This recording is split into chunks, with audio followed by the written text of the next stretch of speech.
اعوذ باللہ من الشیطان الرجیم بسم اللہ الرحمن الرحیم ان اللہ وملائکتہ یصلون علی النبی یا ایہا الذین آمنوا صلوا علیہ وسلموا تسلیما اللہم صلی علی سیدنا ونبینا وشفیعنا ومولانا محمد وعلی آل محمد وبارک وسلم۔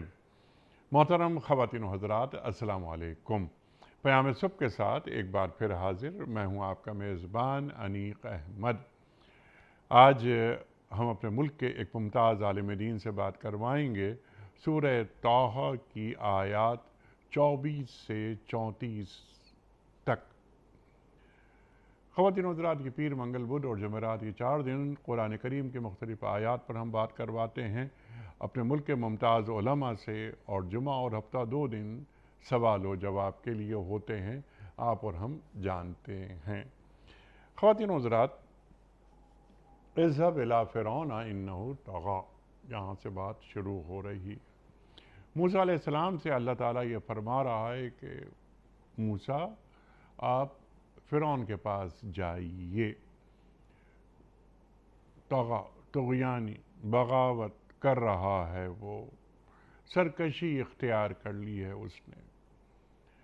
تو موسیٰ علیہ السلام عرض کر رہے ہیں پروردگار کی خدمت میں کہ رب اشرح لی صدری ویسر لی امری واحلل عقدۃ من لسانی یفقہوا قولی۔ مشہور دعا بار بار گفتگو میں آتی ہے، ہمارے پروگرام میں بھی آتی ہے، گفتگو میں یہ دعا اکثر رہتی ہے۔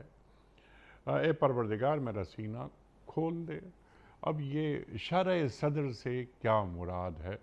ہم ایک سوال یہ رکھیں گے، الم نشرح لک صدرک، اس سے بھی جوڑیں گے اس بات کو۔ تو موسیٰ علیہ السلام یہ دعا مانگ رہے ہیں، اس دعا کا پس منظر کیا ہے، اور موسیٰ علیہ السلام کی ایک سوانح کیا ہے، موسیٰ علیہ السلام کہاں سے ہوتے ہوئے آئے اور ان کے ساتھ کیا کیا ہوا، اور اب اس جگہ پہنچ کر، اس مقام پر آ کر اللہ تعالیٰ انہیں فرعون کے پاس بھجوا رہا ہے۔ میری زبان کی گرہ کو سلجھا دیجئے تاکہ لوگ میری بات سمجھ سکیں۔ میرے لیے میرے اپنے کنبے سے ایک وزیر مقرر فرما دیجئے، ہارون علیہ السلام جو میرا بھائی ہے، اس کے ذریعے سے میرے ہاتھ مضبوط کر دیجئے۔ اب وزیر مددگار مانگا جا رہا ہے اپنے ہی کنبے سے، تو کنبے پہ نگاہ پہلے ڈالنی چاہیے، کیا یہ پیغام دیا جا رہا ہے جو میرے ہاتھ مضبوط کر دے۔ ہارون علیہ السلام موسیٰ علیہ السلام سے 3 سال بڑے تھے اور فصاحت و بلاغت میں بہت آگے تھے۔ اللہ فرماتا ہے ان کو میرے کام میں شریک فرما دیجئے تاکہ ہم خوب تیری پاکی بیان کریں، اللہ اکبر، اور خوب تیرا چرچا کریں۔ مقصد بھی بتا دیا گیا۔ خواتین و حضرات، بہت سارے سوالات انشاءاللہ رکھیں گے ڈاکٹر محسن نقوی صاحب کی خدمت میں، اور ان سے سیکھیں گے کہ یہ سورہ طٰہٰ کی آیات 24 سے 34 ہمیں آج کیا پیغام دے رہی ہیں۔ ڈاکٹر محسن نقوی صاحب سے کون واقف نہیں، ہمارے ملک کا ایک جانا مانا نام، پاکستان میں پڑھا، پاکستان کے باہر پڑھا، امریکہ سے آپ کا ڈاکٹریٹ ہوا، پیام صبح میں تشریف لاتے ہیں اور شروع سے تشریف لانے والوں میں شامل ہیں، یعنی یہ الحمدللہ یہ 15واں برس ہے ڈاکٹر محسن نقوی صاحب کا اور ہمارا ایک ساتھ پروگرام کرتے ہوئے۔ ڈاکٹر محسن نقوی صاحب کو خوش آمدید کہتے ہوئے پروگرام کا آغاز اللہ تعالیٰ کے بابرکت نام سے، سورہ طٰہٰ 24 سے 34۔ اعوذ باللہ من الشیطان الرجیم، بسم اللہ الرحمن الرحیم۔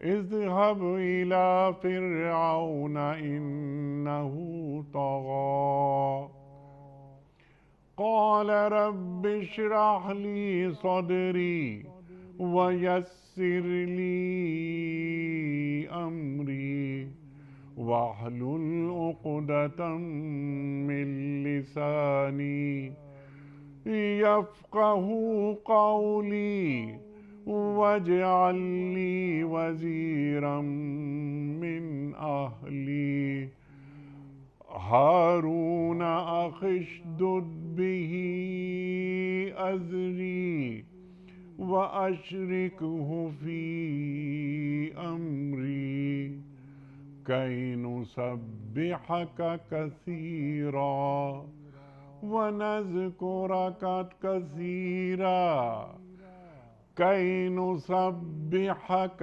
كثيرا ونذكرك كثيرا صدق اللہ العظیم۔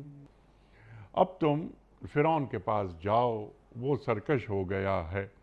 موسیٰ علیہ السلام نے عرض کی، پروردگار میرا سینہ کھول دے اور میرے کام کو میرے لیے آسان کر دے اور میری زبان کی گرہ سلجھا دے تاکہ لوگ میری بات سمجھ سکیں اور میرے لیے میرے اپنے کنبے سے ایک وزیر مقرر کر دے، ہارون علیہ السلام جو میرا بھائی ہے، اس کے ذریعے سے میرے ہاتھ مضبوط کر دے اور اس کو میرے کام میں شریک کر دے تاکہ ہم خوب تیری پاکی بیان کریں اور خوب تیرا چرچا کریں۔ خواتین حضرات، محترم ڈاکٹر محسن نقوی صاحب کی خدمت میں اس سے پہلے کہ ہم رکھیں آج کے پروگرام کے حوالے سے پہلا سوال، کل کے پوچھے گئے سوال کا درست جواب اور آج کا سوال آپ کی خدمت میں۔ کل کا سوال یہ تھا کہ سرکار دو عالم صلی اللہ علیہ وآلہ وسلم نے نبوت کے کتنے سال مکہ مکرمہ میں گزارے؟ درست جواب 13 سال۔ آج کا سوال نوٹ فرما لیجئے۔ سورہ مدثر کی روشنی میں جہنم والے جہنم میں آنے کی سب سے پہلی وجہ کیا بتائیں گے؟ زکوٰۃ نہیں دیتے تھے، روزہ نہیں رکھتے تھے، نماز نہیں پڑھتے تھے۔ جو درست جواب آپ سمجھتے ہوں روانہ فرمائیے۔ ہمارے فون نمبرز ہیں 0092213452709۔ ہمارا دوسرا فون نمبر ہے 0092213300980۔ ہمارا ای میل ایڈریس ps@duniatv.tv۔ ہمارا واٹس ایپ نمبر 0092321825094۔ ڈاکٹر صاحب، رب اشرح لی صدری ویسر لی امری، کیا پس منظر کیا ہے ان آیات کا؟ اور موسیٰ علیہ السلام واحد پیغمبر ہیں یا وہ پیغمبر کہ جن کا ذکر قرآن کریم کے 28 سپاروں میں ہو رہا ہے؟ ارشاد۔ بسم اللہ الرحمن الرحیم۔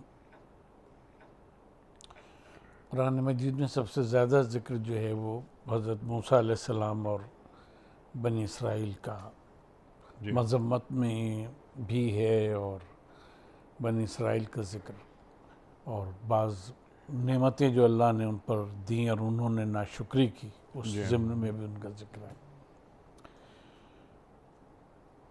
یہ جو آیات ہیں جو شروع ہوتی ہیں کہ اذهب الى فرعون، تو اس میں 2-3 باتیں جو پھر بعد کی آیات سے متعلق ہیں ہم عرض کریں گے۔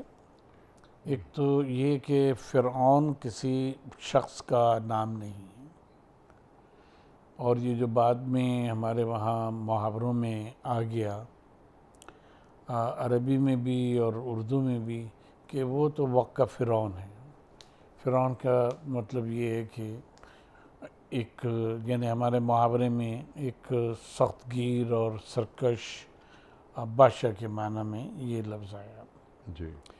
فرعون کے مصری زبان میں معنی ایک بڑے گھر کے ہیں بنیادی طور پہ، یعنی محل۔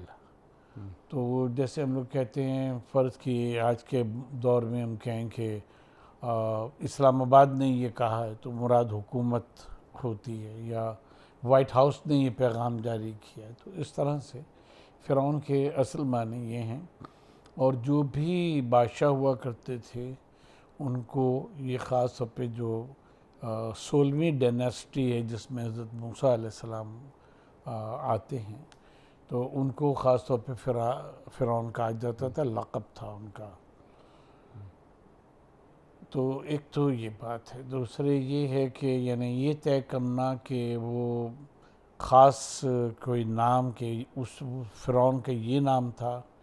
اچھا، قرآن مجید کا اسلوب ہی یہ نہیں ہے۔ جہاں حضرت ابراہیم علیہ السلام کا ذکر کیا ہے اور بادشاہ سے ان کی مکالمہ، وہاں قرآن نے نمرود کا نام نہیں لیا، یہ لوگوں نے روایات میں اور تفاسیر میں بیان کیا۔ قرآن اس قسم کی تشریحات اور اس قسم کی تفصیلات جس کا ہدایت سے تعلق نہ ہو وہ قرآن مجید بیان نہیں کرتا۔ تو پہلی بات تو یہ ہوگی کہ فرعون واقع ایک ظالم اور طاغی بادشاہ جو اس آیت میں کہا بھی گیا انہو طغا، کہ اس نے بغاوت کی، یہ وہی لفظ ہے جس سے طاغوت ہے، کہ خدا کے مقابلے میں، اصل میں خدا کے مقابلے میں کوئی جو کھڑا ہوتا ہے اپنا نظام، اپنی چیزیں لے کر، اور اللہ کے نظام کو وہ جھٹلانا چاہتا ہے یا اس کے مقابل کوئی چیز لانا چاہتا ہے، تو وہ طاغوتیت کہلاتی ہے۔ تو اسی لیے قرآن مجید میں طاغوت کی جو مبالغے کا صیغہ بن گیا، تو وہ اس کا بھی ذکر بار بار آیا کئی جگہ پر۔ اچھا، حضرت موسیٰ علیہ السلام کا یہ جو لفظ ہے موزیس، جس کو کہا جاتا ہے بائبل میں جو آیا ہے، تو ایجپشن لینگویج میں اس کے معنی ہیں نکالا ہوا یا نجات دیا ہوا، کیونکہ حضرت موسیٰ علیہ السلام جو تھے، یعنی قرآن کے پرسپیکٹیو میں ان کو نجات دی اللہ تبارک و تعالیٰ نے، کہ وہ ہر بچے کو، پیدا ہوئے بچے کو بنی اسرائیل کے مار دیتا تھا، قتل کر دیتا تھا۔ تو ان کو والدہ کو ان کی خاص ترکیب بتائے گی کہ ان کو تابوت میں رکھ کے بہا دیں اور کر دیں۔ تو اس طرح سے ان کو نجات ملی، قتل سے پہلے اس کے طاغوتیت سے نجات ملی، پھر جو آپ بنی اسرائیل کو لے کر آپ روانہ ہوئے ہیں، غلامی سے نجات دی ہے۔ تو ان سب معنی پہ یہ وہ آتا ہے، صادق آتا ہے۔ تو موسیٰ کے معنی بنیادی طور پہ وہ کہ جس کو نجات دے دی گئی ہو۔ اچھا، اب جو ہسٹری بیان کی گئی ہے حضرت موسیٰ علیہ السلام کی، یوں کہہ لیں کہ ببلیکل سورسز میں جو ہسٹری ان کی بیان کی گئی ہے اور آیا ہے، اس کی بہت سے مقامات پہ تاریخ تصدیق نہیں کرتی، اور قرآن مجید میں جو کچھ بیان کیا گیا ہے اس کو ہم ایک ٹرو ہسٹری کے طور کے اوپر لیں، کیونکہ تاریخی طور پہ ڈیٹس اور ڈیز اور یہ سب بیان کرنا، اور پھر وہ دنوں کی تعداد اور سالوں کی تعداد، قرآن کا نہ یہ مزاج ہے اور نہ اس طرح سے کیا ہے۔ اس نے جو کام کی چیز تھی وہ بیان کرتی۔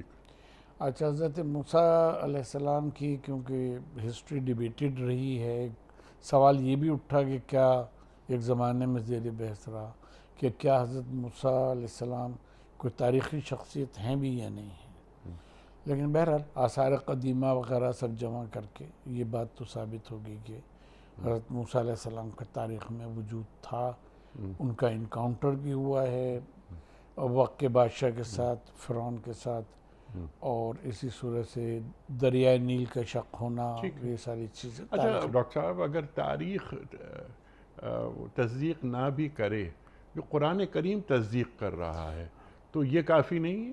یہ تو ہم نے عرض کی، یہ تو ہم نے جملہ عرض کیا کہ قرآن نے جو کچھ بتایا ہے اس کو ایک آتھینٹک تاریخ کے طور کے اوپر لینا چاہیے،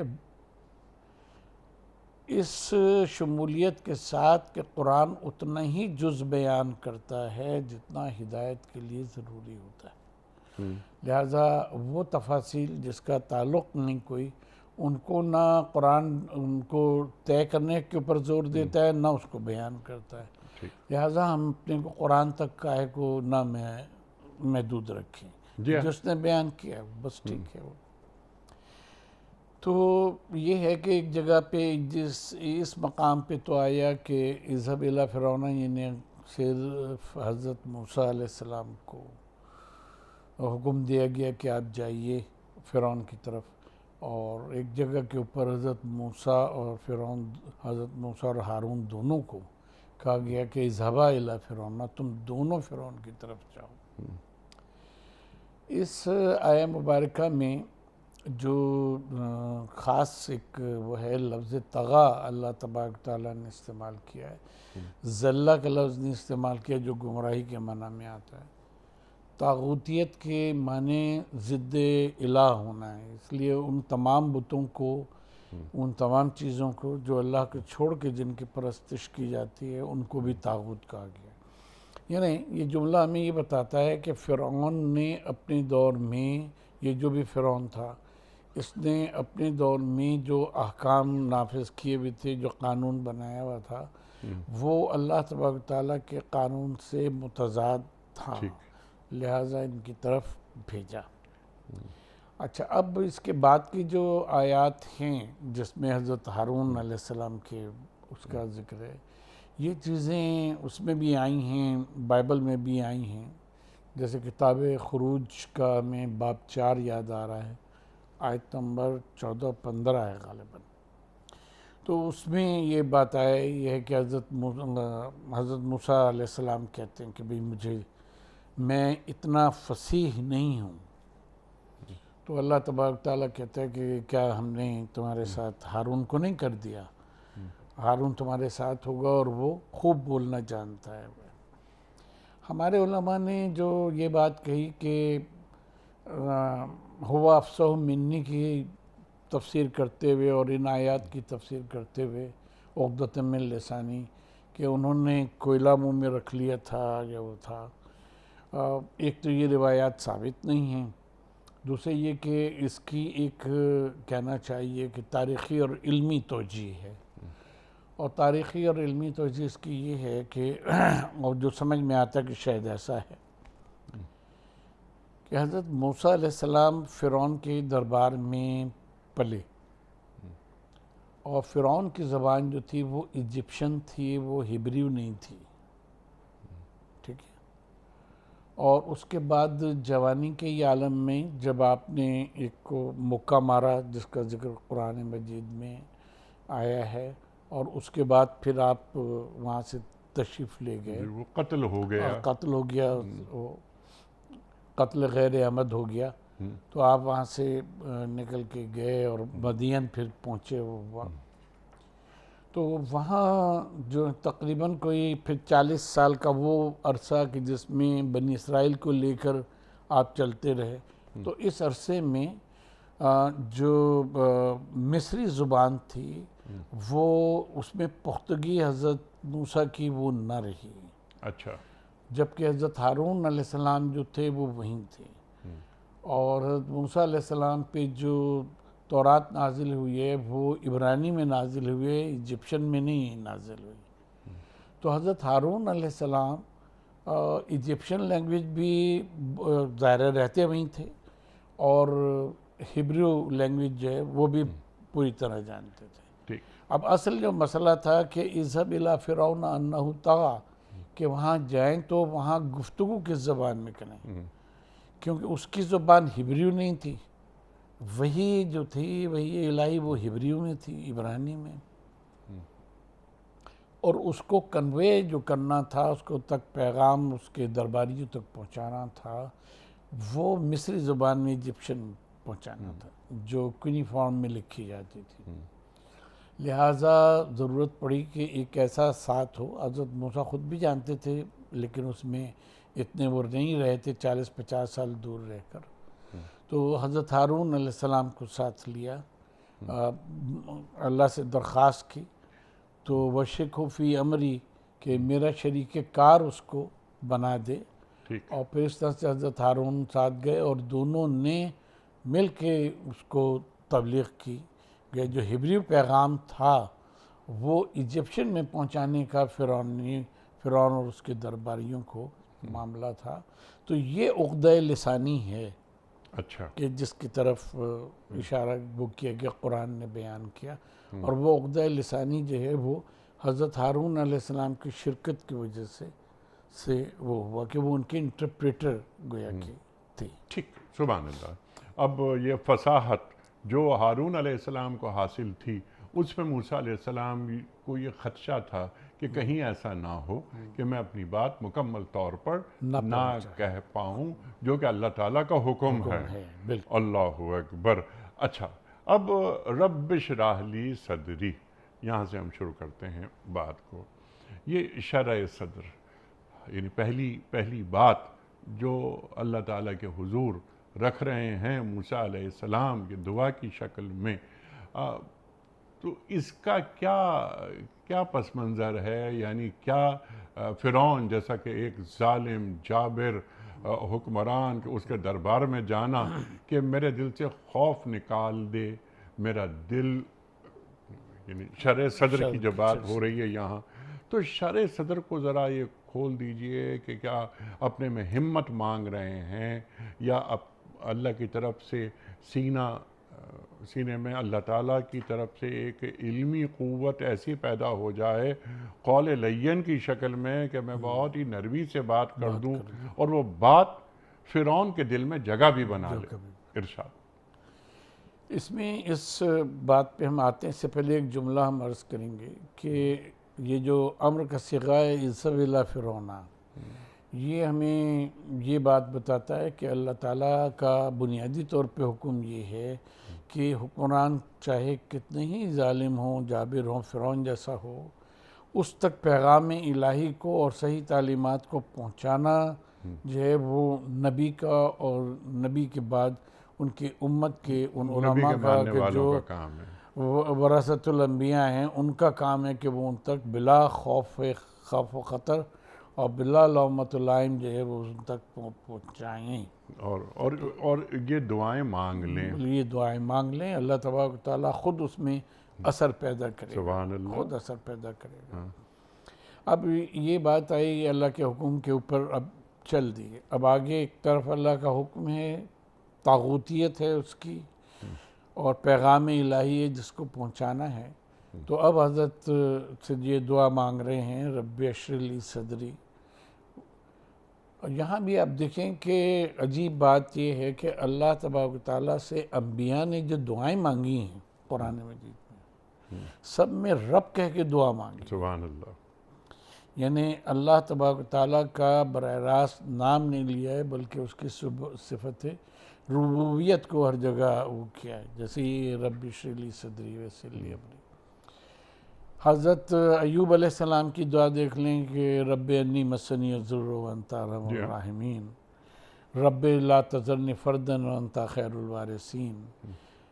حضرت ابراہیم علیہ السلام کی اسی طرح سے دعا ہے رب اجعلنی مقیم الصلاۃ ومن ذریتی ربنا ظلمنا انفسنا وان لم تغفر لنا ہے. اچھا، موسیٰ علیہ السلام خود یہ دعا مانگ کر آ رہے ہیں جب شعیب علیہ السلام کی طرف وہ روانہ ہو رہے ہیں، جب مدین میں کنویں کے پاس بیٹھے ہوئے ہیں، رب انی لما انزلت الی من خیر فقیر، وہاں بھی رب کا لفظ. ارشاد. اس کی وجہ یہ ہے کہ بنیادی طور پہ اللہ تبارک تعالیٰ، لفظ اللہ تو اس کا ذاتی نام ہے. سبحان اللہ. اس میں اعظم ذاتی نام ہے اس کا، لیکن یہ صفت ربوبیت جو ہے اللہ تبارک تعالیٰ کی کسی بندے یا کسی قوم سے ایک لمحے کے لیے اگر منفک ہو جائے، جدا ہو جائے، تو وہ روئے زمین پر قائم نہیں رہ سکتا. سبحان اللہ. یہ اس کی ربوبیت کا تسلسل ہے کہ جو وہ رحمانیت اور رحیمیت اس دنیا سے یا بندے سے، کسی بھی بندے سے، رسول سے ملحق رہتی ہے. سبحان اللہ. اس لیے تمام انبیاء نے رب سے دعا مانگی ہے. تو یہاں فرمایا رب اشرح لی صدری، میرا شرح صدر میرے لیے کرتے. یہ جملہ طغہ کے مقابلے میں ہے کہ تقاضۂ بشریت سے اگر کسی شخص میں کوئی خوف، کوئی حزن، کوئی ہچکچاہٹ کسی قسم کی پائی جاتی ہے کہ وہ طاغی ہے شخص، اس کے سامنے میں جا کے وہ کروں، بات کروں، تو اس کے مقابلے میں شرح صدر کی جا رہی ہے کہ کیونکہ یہ اللہ کا پیغام ہے، اس کے لیے میرا سینہ کھول دے اور مجھ میں ہمت آ جائے کہ میں اس کے سامنے اس کو بیان کر سکوں۔ تو یعنی پیغام کی حقانیت پہ تو کوئی ظاہر ہے کہ شبہ نہیں ہے، اس بات پہ وہ ہے کہ فرعون کے سامنے یا ایسے کسی طاغی کے سامنے ہم جا کے جب پیغام حق رکھیں گے تو اس کا ری ایکشن جو ہے وہ کیا ہوگا۔ اس لیے اس کے آگے فرمایا وَيَسِّرْ لِي أَمْرِي، کہ جو تو نے مجھے امر کیا ہے، حکم دیا ہے، اذهب کے اس سے فعل امر سے، تو جو آپ نے حکم دیا ہے مجھے اس امر کو میرے لیے آسان کر دے، یعنی میں جاؤں، میں بیان بھی کروں آسانی سے، اس کا جو میرا سینہ جو ہے وہ بھی اس پیغام کے لیے کھلا ہو کہ مجھے اس کے پاس جانا ہے، مجھے کوئی خوف نہ ہو کسی قسم کا، اور جب میں بیان کروں تو یہ امر میرے لیے بالکل آسان ہو جائے اس تک پہنچانا۔ ٹھیک ہے، لیکن ڈاکٹر صاحب ذرا یہ شرح صدر ہے اس کو ذرا واضح کر دیجئے کہ شرح صدر کسے کہتے ہیں۔ میں نے انٹرو میں علم نشرح لک صدرک قرآن کریم پہ یہ آیت بھی تلاوت کی تھی، تو کیا اللہ تعالیٰ کا فیضان مانگا جا رہا ہے، یعنی کیا ہے؟ دیکھیں بڑا پیارا فرق ہے یہ یہاں کہ وہاں تاکیداً یہ کہا جا رہا ہے کہ علم نشرح لک صدرک، کہ ہم نے تمہارا سینہ جو ہے کیا پہلے سے کھول نہیں دیا ہے، یوں ترجمہ کریں، وَوَضَعْنَا عَنْكَ وِزْرَكَ الَّذِي أَنقَضَ ظَهْرَكَ، یہ یہاں یسر لی امری ہے، یہ بات کے مراحل ہیں۔ وہاں نبی پاک صلی اللہ علیہ وآلہ وسلم کو پہلے سے یہ فرمایا جا رہا ہے کہ آپ کا بوجھ بھی ہم نے ہلکا کر دیا ہے اور آپ کا شرح صدر بھی کر دیا ہے، اور شرح صدر میں بہت ساری چیزیں آتی ہیں جن میں دو باتیں خاص ہیں، اب وہ یہ ہے کہ ایک تو کلام الہی کا نزول قلب مصطفیٰ صلی اللہ علیہ وآلہ وسلم پہ ہوا، اس قلب کو اتنا کہنا چاہیے کہ ایسا زرخیز قلب کہ جس میں جو محبت وحی بن جائے، اور پھر وہیں جہاں یہ آئے مبارکہ آئی ہے وہاں یہ ہے کہ اگر ہم اس پہاڑ کو، اس قرآن کو پہاڑوں پہ نازل کرتے تو دیکھتا خوف الہی سے ریزہ ریزہ ہو جاتا، ایک یہ آیت آئی قرآن مجید میں، اور دوسری یہ آیت کہ ہم نے آپ کے قلب کے اوپر اس کو نازل کیا جبریل کے ذریعے، تو قلب مصطفیٰ کتنا صلی اللہ علیہ وآلہ وسلم کتنا پاکیزہ اور کتنا قبول وحی الہی کے لیے کتنا آمادہ و تیار اللہ تبارک تعالیٰ نے بنایا۔ یہاں موسیٰ علیہ السلام دعا مانگ رہے ہیں، پھر ان کو شرح صدر جو ہے یہ صلاحیت کہ وہ وحی کو اس طرح سے قبول بھی کریں اور پھر اس کی تبلیغ بھی اس طرح سے کر دیں، تو یہ بات کا مرحلہ ہے، وہ جو ہے وہ گویا یوں کہہ لیں کہ اعلان نبوت سے بہت پہلے کی بات ہے کہ جب یہ چیزیں جو ہیں نبی پاک صلی اللہ علیہ وآلہ وسلم سے بچپن میں جو واقعات پیش آئے اس میں شرح صدر تو آپ کو جب ہی ہو گیا تھا۔ یہاں حضرت موسیٰ علیہ السلام قلب میں قبولیت وحی، شرح صدر جو ہے وہ عربی زبان میں جس کو سینہ کہتے ہیں، یعنی اس کو یعنی ایک ایسی کیفیت کہ جہاں وحی نازل ہوتی رہتی ہے اور انسان اس کو اپنے وجود میں قبول کرتا رہتا ہے، اور کہیں ایسا انقباض ہمیں دیکھنے کو ملتا ہے کہ سامنے وہ کی جا رہی ہے، اور جیسا قرآن مجید میں آیا کہ ان کی نفرت اور ان کا بھاگنا جو ہے وہ بڑھتا چلا جاتا ہے۔ ایک وہ قلوب ہوتے ہیں کہ جن کے ایمان میں زیادتی ہوتی چلی جاتی ہے، تو شرح صدر بنیادی طور کے اوپر انسانی نفس کی وہ کیفیت ہے جو اللہ تبارک و تعالیٰ کے پیدا کرنے سے نبی میں آتی ہے کہ جو انعامات کے پیغامات ہوں ان کو بھی ویسے قبول کیا کرتا رہتا ہے، جو انذار کے پیغامات ان کو بھی قبول کرتا رہتا ہے، جو بشارتیں ہوں ان کو بھی کرتا رہتا ہے، اور احکام جو ہیں انہیں بھی قبول کر کے اس پہ عمل کرتا رہتا ہے۔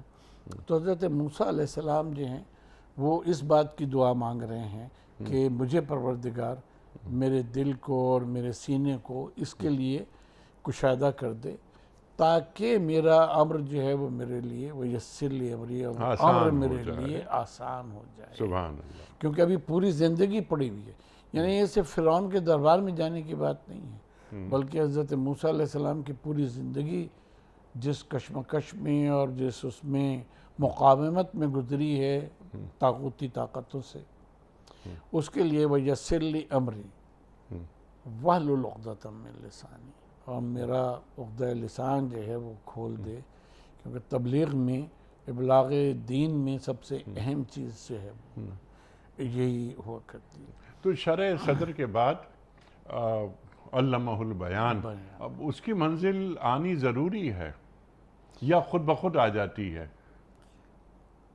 کوئی بھی توفیق بغیر توفیق الہی کے حاصل نہیں ہوتی۔ دیکھیے جس طرح آپ نے اشارہ کیا، ہم اس مقام پہ میرا خیال ہے کوئی 1.5-2 سال اٹکے رہے۔ اچھا، اللہ اکبر، اللہ الرحمن علم القرآن خلق الانسان علمہ البیان، یعنی رحمان کے ساتھ ہدایت کی تعلیم جو ہے وہ اس طرح سے جڑی ہوئی ہے رحمانیت کے ساتھ کہ تخلیق انسان اور پھر بیان جو ہے وہ تو بعد کے مرحلے ہیں۔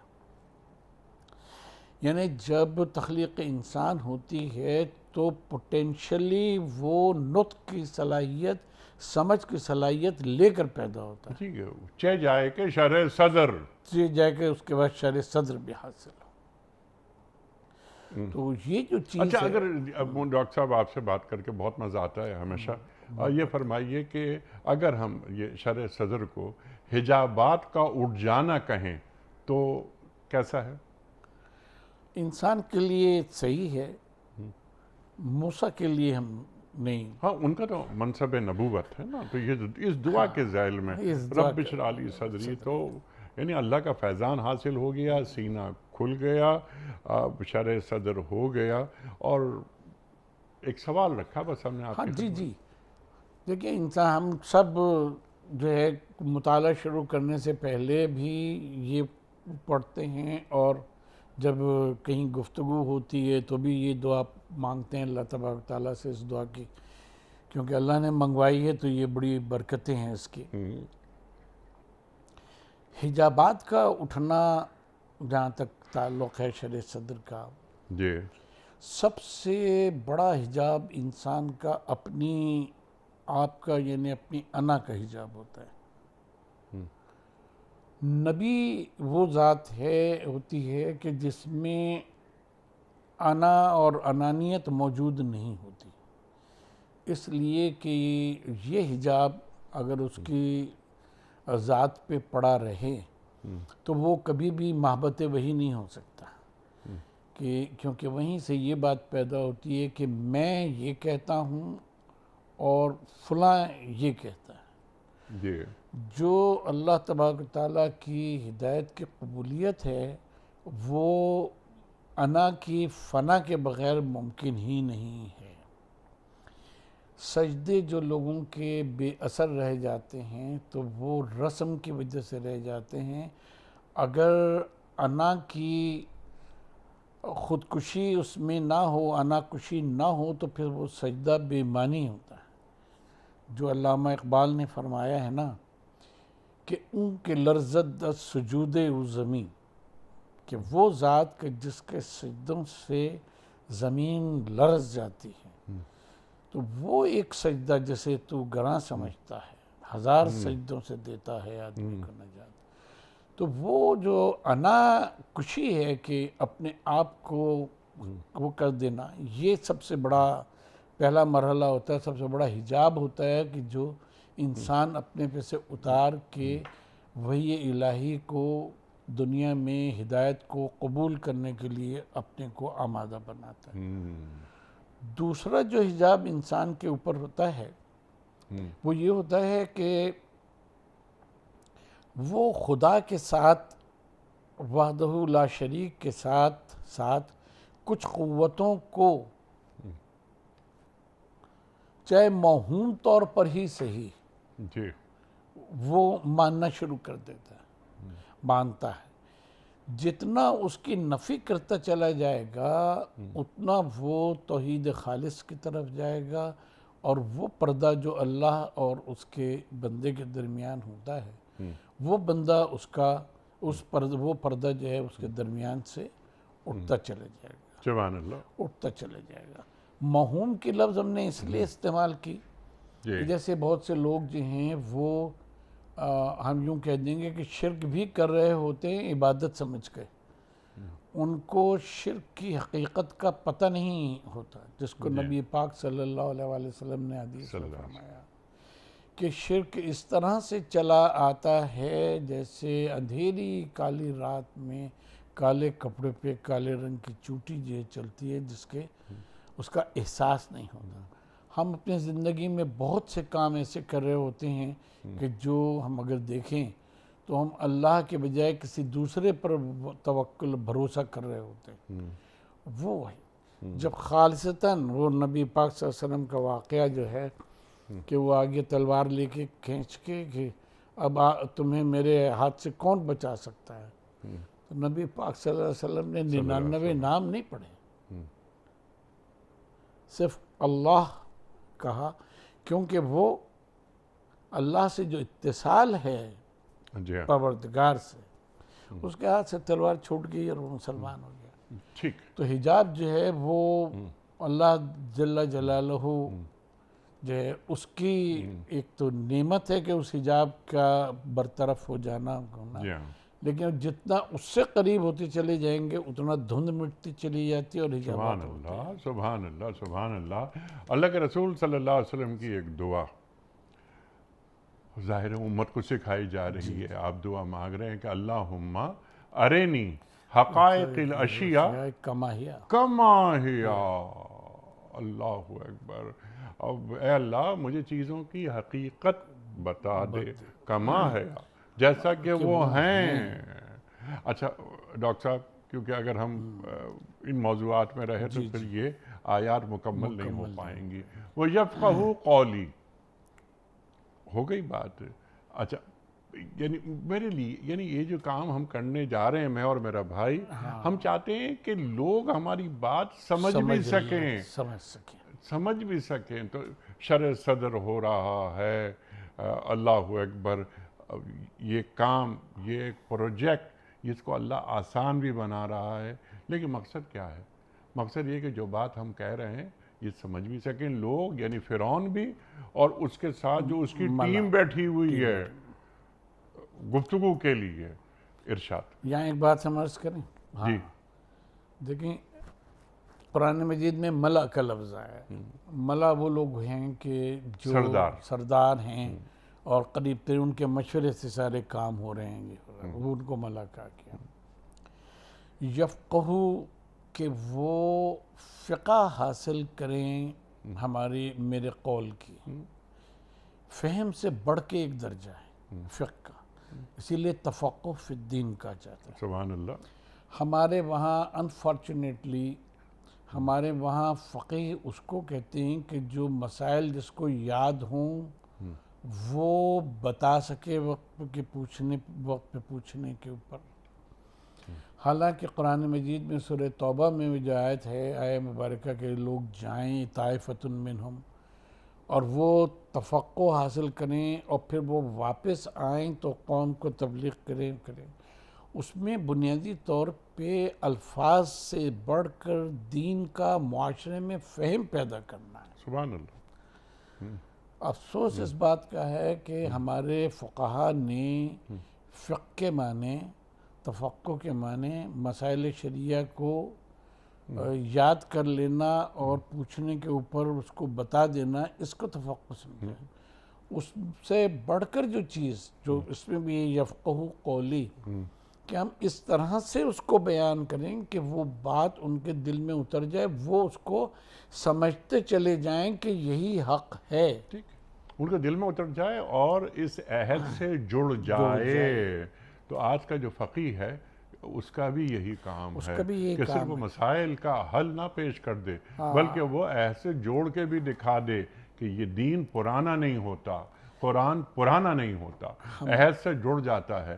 یہ 2000 ہم نے تو فقہ کے یہ معنی لے لی نا کہ طہارت کے، غسل کے اور نماز میں جھکنے کے اور اٹھنے کے مسائل کو ہم نے فقہ سمجھا. سبحان اللہ، سبحان فقہ دین یہ ہے کہ دوسرے میں آپ اس کا تفقہ پیدا کریں. سبحان اللہ، سبحان اللہ. اور عہد کا لمس جہاں ہم عرض کرتے ہیں کہ بار بار یہ بات آتی ہے پیام صبح میں کہ عہد کا لمس، یعنی ذہن انسانی کی امامت قرآن کیسے کرتا ہے ہر دور میں اور قیامت تک کرتا رہے.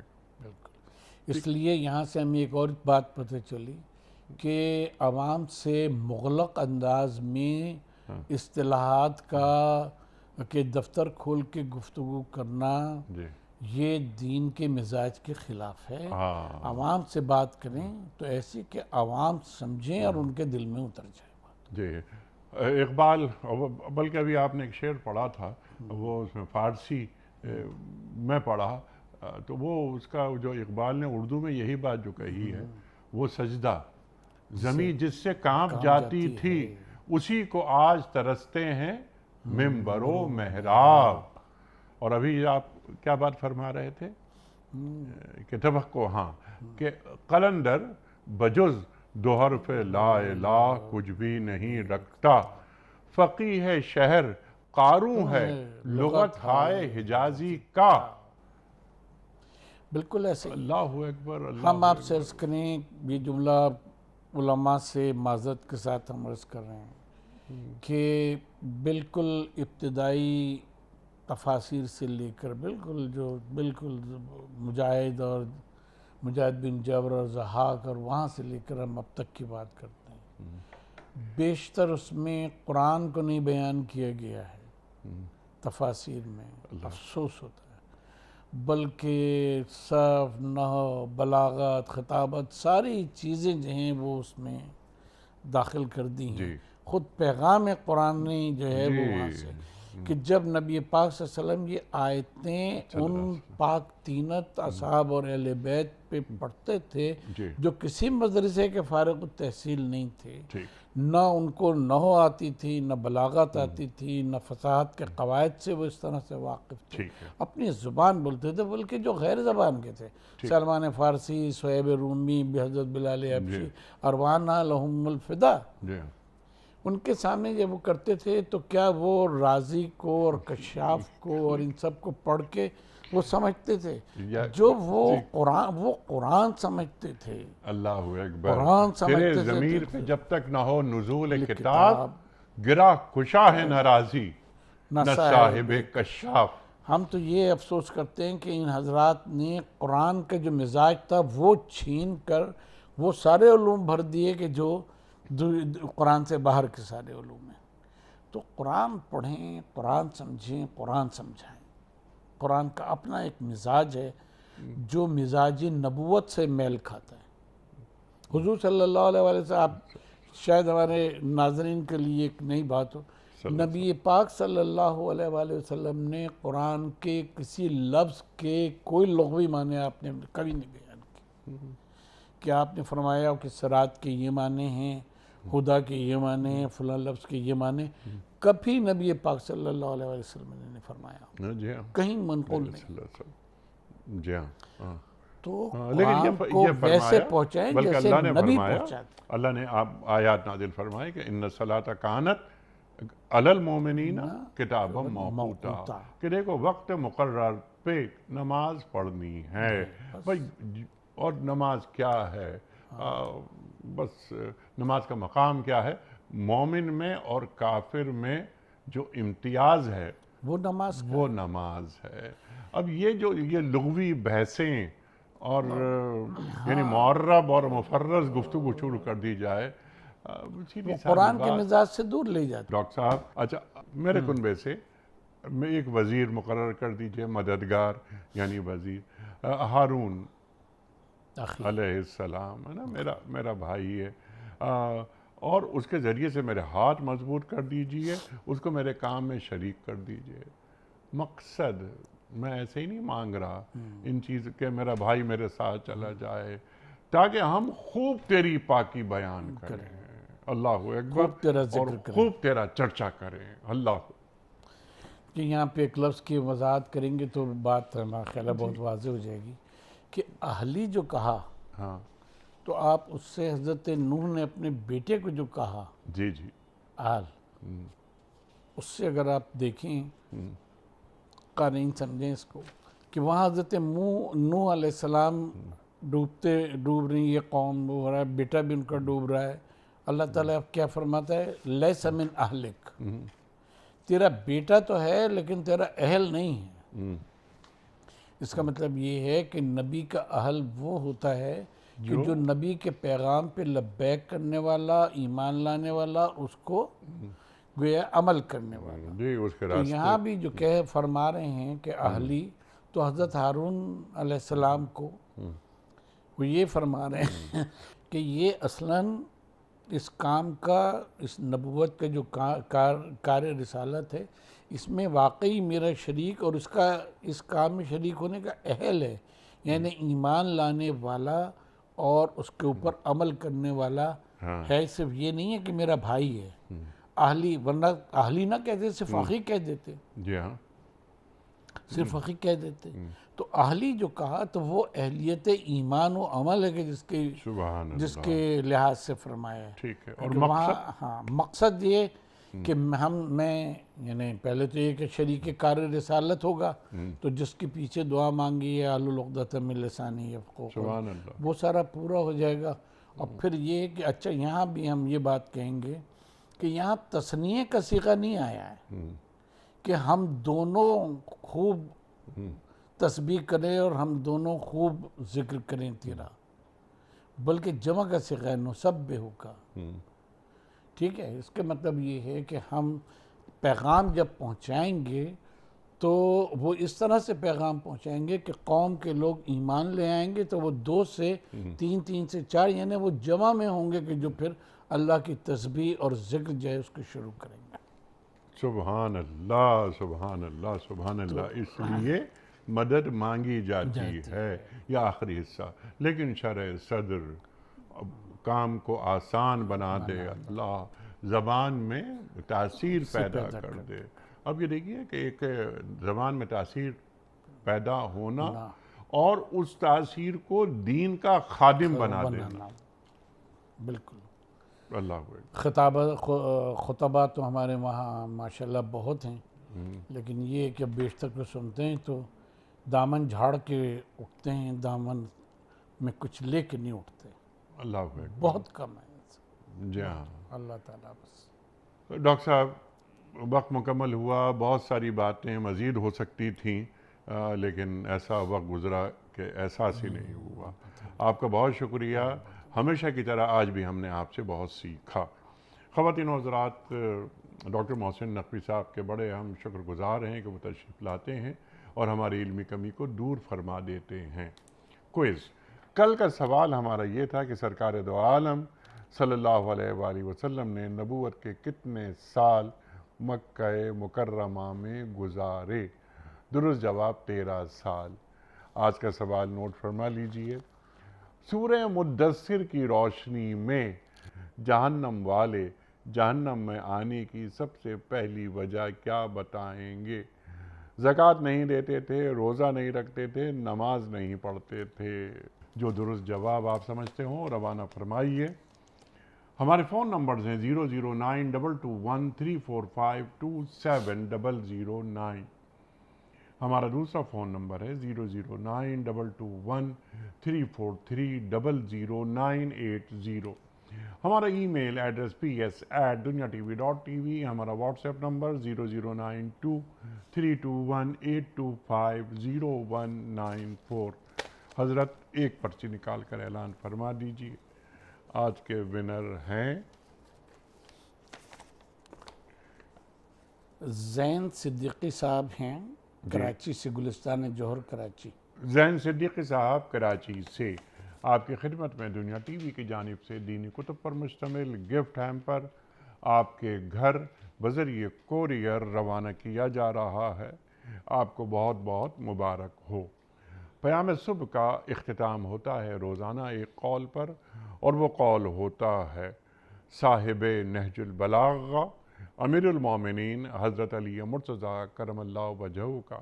آپ فرماتے ہیں توبہ دلوں کو پاک کرتی اور گناہوں کو دھو دیتی ہے۔ توبہ دلوں کو پاک کرتی اور گناہوں کو دھو دیتی ہے۔ سبحان اللہ سبحان اللہ۔ اپنے میزبان انیق احمد کو کل تک کے لیے اجازت دیجیے۔ خدا حافظ۔